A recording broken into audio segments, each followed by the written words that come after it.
अस्सलाम वालेकुम दोस्तों दौलत, रुपया, पैसा ये इंसान की इंतहाई ज़रूरत है जिसके इस्तेमाल से हम दुनिया की ज़रूरियात को पूरा कर सकते हैं। सदियों से हम इस दौलत को मुख्तलिफ करेंसीज और दरहम और दिनार का नाम देते आए हैं।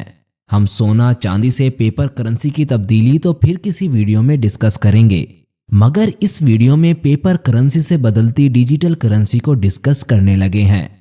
एक ऐसी करेंसी जो हम ना अपने हाथ में रख सकते हैं ना ही किसी फिजिकल दुनिया में।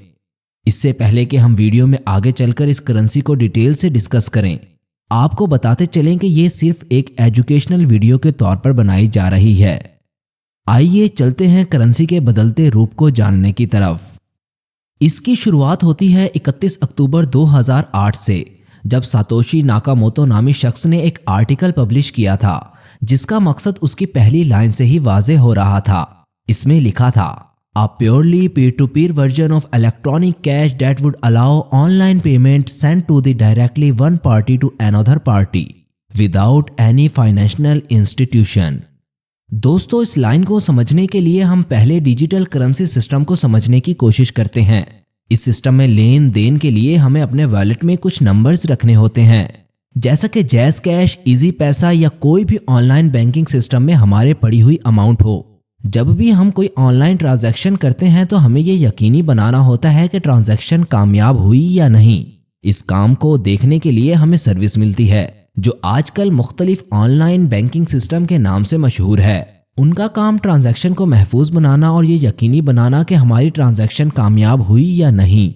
सातोशी नाकामोटो के आर्टिकल में जो मकसद था वो इस बैंकिंग सिस्टम के मुतबादिल कोई सिस्टम को खड़ा करने का था जहां एक पार्टी दूसरी पार्टी को ट्रांजैक्शन बगैर किसी थर्ड पार्टी के कर सके। दोस्तों, सातोशी नाकामोटो भी एक मिस्ट्री है। आज तक ये कोई नहीं जान सका कि सातोशी किसी शख्स का नाम है या किसी ग्रुप या ऑर्गेनाइजेशन का, लेकिन जो भी हो उसने अपने आइडिया से कई लोगों की जिंदगी बदल कर रख दी है। जी हाँ दोस्तों, हम बात कर रहे हैं डिजिटल करेंसी में क्रिप्टो के मुवज्जिद बिटकॉइन की। बिटकॉइन अपनी नौइयत की एक खास करेंसी है। ना तो इस करेंसी को हम छू सकते हैं और ना ही दूसरी करेंसियों की तरह देख सकते हैं। इसकी खसूसियत ये भी है कि ना तो इसको कोई बैंक कंट्रोल करता है और ना ही कोई गवर्नमेंट का इन्फ्लुएंस इस पर असरअंदाज हो सकता है, जबकि इसके मालिक का भी कोई सुराग नहीं मिलता। 2008 में बिटकॉइन सिर्फ एक आइडिया था जिस पर 2009 में काम शुरू किया गया और बिटकॉइन को माइन करने का पहला सॉफ्टवेयर जेनेसिस ब्लॉक का आगाज किया गया। जेनेसिस ब्लॉक किसी भी ब्लॉकचेन के पहले ब्लॉक को कहते हैं। बिटकॉइन के केस में जेनेसिस ब्लॉक को जीरो ब्लॉक भी कहा जाता है।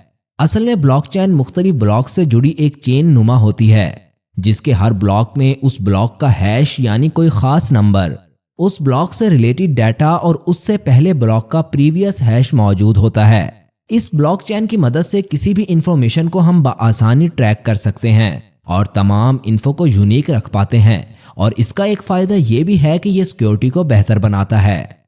2009 से बिटकॉइन का सफर शुरू होता है तो इसकी कीमत जीरो होती है। फिर 2010 में बिटकॉइन की कीमत के बढ़ने का आगाज होता है तो ये कीमत $0.39 तक हो जाती है। लोग अभी इस करेंसी से नावाकिफ थे। साल लग जाते हैं कि बिटकॉइन की कीमत को बढ़ने में। फिर अप्रैल 2011 में बिटकॉइन की कीमत ने $1 के हिस्से को अबूर किया। ये वो वक्त था जिस वक्त बिटकॉइन की देखा देख मुख्तलिफ करेंसीज ने मार्केट में आना शुरू किया। इन तमाम क्रिप्टो करेंसीज की टेक्नोलॉजी बिटकॉइन की तरह ब्लॉकचेन पर बनाई गई थी। ये बिटकॉइन का शुरुआती सफर था। यहाँ से बिटकॉइन अपने मुश्किल दौर से निकल रहा था और बतदरीज बिटकॉइन की डिमांड में इजाफा हो रहा था। कई बिजनेसेस अब बिटकॉइन को एक रेगुलर करेंसी के तौर पर इस्तेमाल करना शुरू हो गए थे, जिसका नतीजा ये हुआ कि 2013 में इसकी कीमत $1000 तक पहुंच गई। इन्हीं दिनों बिटकॉइन को कई गैर कानूनी कामों के लिए इस्तेमाल किया जाने लगा, जो आज तक होता चला आ रहा है, जिसकी मिसाल डार्क वेब में होने वाले तमाम गैर कानूनी कामों का लेन देन बिटकॉइन के जरिए ही होता है। बिटकॉइन में असल बूम तब आया जब मार्च 2017 में जापान में एक नया कानून पास होता है जिसके तहत जापान में बिटकॉइन को लीगल पेमेंट का दर्जा दे दिया गया। ये खबर पूरी दुनिया में आग की तरह फैल गई और बिटकॉइन की कीमत सीधा $20,000 तक जा पहुंची। इस हाइप का नतीजा ये हुआ कि बिटकॉइन हर गुजरते दिन के साथ मजीद बढ़ने लगा اور 2021 میں اس کی قیمت میں ریکارڈ اضافہ ہوا اور اس کی قیمت $65,000 تک جا پہنچی اور آج بھی اس کی قیمتوں میں اتار چڑھاؤ ہو رہا ہے۔ دوستو اتنی بٹ کوئن کی ویلیو کا سن کر آپ بھی سوچ رہے ہوں گے کیوں نہ ایک بٹ کوئن کو ہم بھی مائن کریں اور اپنی زندگی کو بدل لیں، لیکن مائننگ کا پروسیس اب اتنا آسان نہیں رہا۔ اس کی مائننگ کے لیے آپ کو ہیوی ہارڈ ویئر مشین کی ضرورت ہوتی ہے۔ 2009 میں بٹ کوئن مائننگ انتہائی آسان تھی، جو ہمارے نارمل سی پی یو سے بھی بآسانی ہو سکتی تھی۔ اس وقت 2-3 دن میں ہم 200 بٹ کوئن مائن کر سکتے تھے، لیکن آج ایک بٹ کوئن کو مائن کرنے کے لیے ہمیں 150 سے 200 سال درکار ہوتا ہے۔ یہ مائننگ پروسیس چونکہ مائنرز پر ڈیپینڈ کرتا ہے، جس کے زیادہ مائنرز ہونے کی وجہ سے بٹ کوئن مائننگ بھی ڈیفیکلٹ ہو گئی ہے۔ اب جس طرح جدت آتی جا رہی ہے، اسی طرح لوگ مائننگ کو جلد مکمل کرنے کی ہارڈ ویئر بناتے جا رہے ہیں۔ پہلے لوگ سی پی یو کا استعمال کرتے تھے، پھر سی پی یو سے کام سلو ہونے لگا تو لوگوں نے جی پی یو کی طرف جانا شروع کر دیا۔ اس کے چلتے لوگ ٹی پی یو تک پہنچے اور پھر ایف پی جی اے کا استعمال کرنا شروع کر دیا۔ اور آج چونکہ بٹ کوئن مائن کرنا مزید مشکل ہو گیا ہے تو صرف مائننگ کے لیے اب لوگ ایسک کا استعمال کر رہے ہیں۔ یہ سب سے فاسٹسٹ ہارڈ ویئر کے طور پر جانا جاتا ہے۔ اب اگر آپ بھی مائننگ کا سوچ رہے ہیں تو ایسک کا سسٹم لگا کر اور مائننگ کر سکتے ہیں۔ دوستو یہ تھا بٹ کوئن کا ایک مختصر سا تعارف۔ انشاءاللہ پھر کسی ویڈیو میں ہم بٹ کوئن کی ٹریڈنگ کے بارے میں تفصیلاً گفتگو کریں گے۔ اگر آپ کو ہماری ویڈیو پسند آئی ہو تو چینل کو سبسکرائب ضرور کریے گا اور ویڈیو کو لائک کریے گا۔ شکریہ۔